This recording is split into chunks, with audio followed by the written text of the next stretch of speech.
About 200,000 years ago, perhaps the first war in human history began.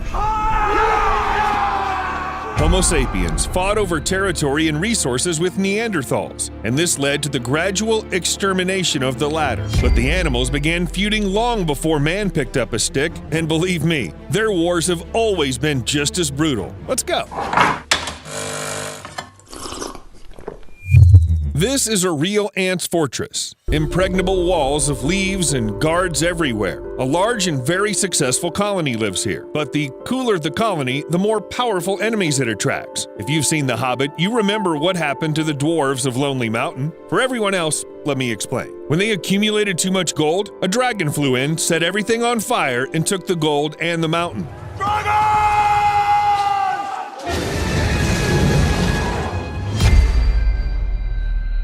Now, can you see this spider? Not a dragon, of course, but it came for the same purpose: ant gold. What they value most is the larva. Now look closely at the spider. Its body is suspiciously similar to that of an ant. Thanks to this, the spider simply sneaks into the most guarded place of the anthill and quietly steals the larva. What about the guards? Surprisingly, they don't understand what's going on. Looks like Steve's brother, or his grandmother. Okay, let him go. Wait, the alarm? Yeah, let's pretend that's what it sounds like for ants. The colony seems to be in danger, and it's not even about a spider. This guard releases special pheromones that summon all the inhabitants of the anthill to war. To war! Yes, the most ancient war, which has lasted for more than 100 million years. In fact, ants are very similar to humans. Think about it. Alone, an ant, like a man, has little chance to succeed. But united, they're capable of incredible things. Ants build large colonies, do their own farming, and just like humans, wage wars. So the guard signal alerted everyone about an attack by ants from another colony. There they are, crawling up the tree. Their colony isn't as prosperous, so they've come to rob and take over someone else's. But ant warfare isn't just about pawing the enemy and biting. The defenders of the fortress have special weapons: acid cannons. To humans, formic acid seems like some kind of funny sour liquid, but in the world of wildlife, it can save the life of an entire anthill. Or look, this huge ant belongs to the species Camponitus gigas, and it's considered one of the largest in the world. It can reach 3 centimeters in length, while the smaller ones are just regular weaver ants defending their stronghold. They have a special strategy to defeat such a giant. First, you have to immobilize it. See these guys? While they hold its paws and deprive it of resistance, the others quickly bite it and inject poison into the big ant's body. And here, neither the size nor the powerful jaws will help. The chemical weapon works. The giant is defeated. After that, the last invader dies.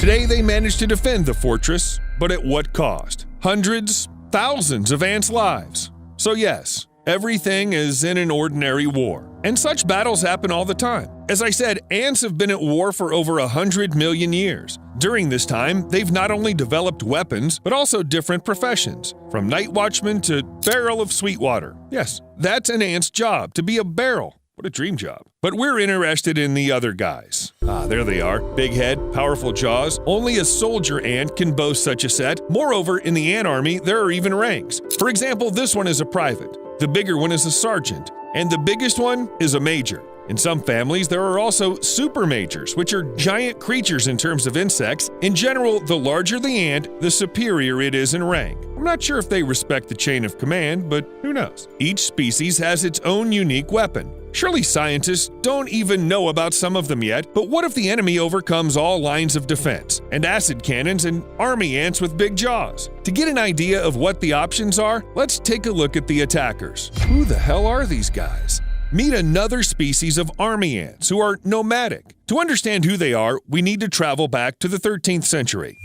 That's when Mongol warriors, led by experienced warlords, were the real big problem of the time. Ever heard of Genghis Khan? Many believe that his warriors didn't even have their own homes. They simply seized, plundered, and destroyed everything in their path. In reality, of course, everything was a little more complicated, but let's omit this fact, or you won't get a beautiful comparison. So these army ants also don't have a home. They don't build anthills, but regularly migrate from one place to another, devastating other ants' homes in the process. These are several species that share a love for constant travel and destroying everything in their path. Look here, they're eating a snake. And here's an unlucky scorpion. Big scissor-like jaws, plus numerical advantage, plus the acid that ants inject into their dinner. Anyone caught by the army ants along the way will be dissolved from the inside and eaten. The only way to avoid a horrible death is to remain completely still. These ants are almost blind and guided only by sound. Look at that. The grasshopper understands what's up.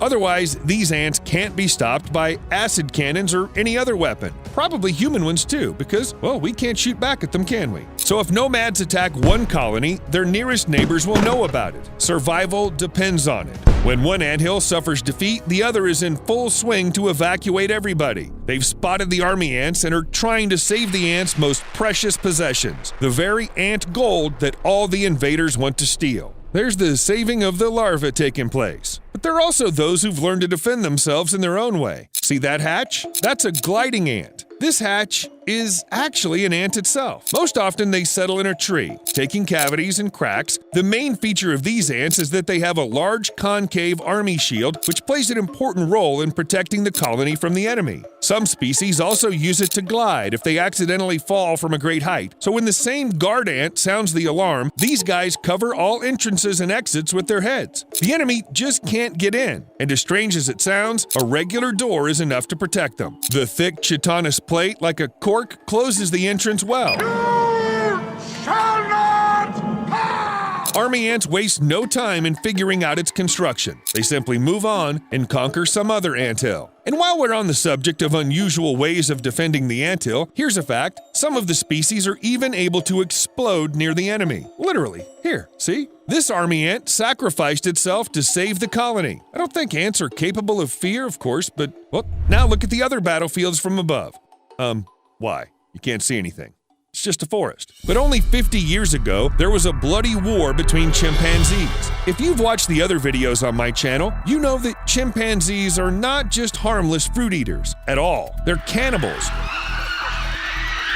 who can not only hunt other primates, but also exterminate entire populations. By the way, close relatives of humans. You can tell, can't you? So this area of the forest was ruled by one large community of chimpanzees, but then an event happened that changed their lives forever. The clan split into two warring parties, one in the north and one in the south. For a full 4 years, these factions fought real battles. The skirmishes went far beyond the usual throwing of stones at the enemy. The apes used cunning tactics, trapping the enemies and preventing them from escaping. Moreover, having killed the enemies, the victors would divide them up and eat them right on the battlefield. Jeez. Over the years, all the males of one of the groups were killed. Their females went missing, and the cubs were forcibly brought to the victors. After the victors had completely cleared the other's territory, they took possession of it, just like humans. Of course, then another war broke out, and the clan had to retreat, but that's another story. We'll see you later.